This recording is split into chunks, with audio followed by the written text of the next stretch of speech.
muda. Ngomanda kuyobora isengesho utazokwibagira no mwijuru. Ninataka nikuongoze ombi hautoisahau hata. Vuga ngo mwami wanje Mana yanje. Sema mfalme wangu, Mungu wangu. Ndagushimiye cyane. Ninakushukuru sana yuko mwisi ya kuwa dunia habaho priorite, panakuaga priorite, habaho na necessaire. panakuaga na necessaire. Imodoka kuri jewe, gari kwangu ni necessaire. ni vinavyohitajika. Inzu kuri jewe, nyumba kwangu ni necessaire. ni vinavyohitajika. Ariko ni wewe, lakini ni wewe priorite.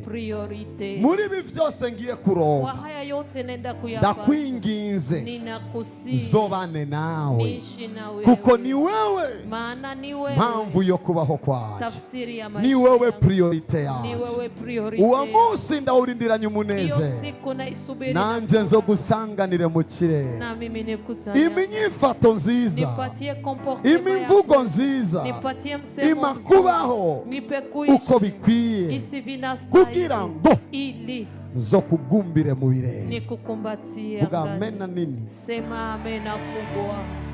Amashi menshi kwa Mana. Makofi mengi kwa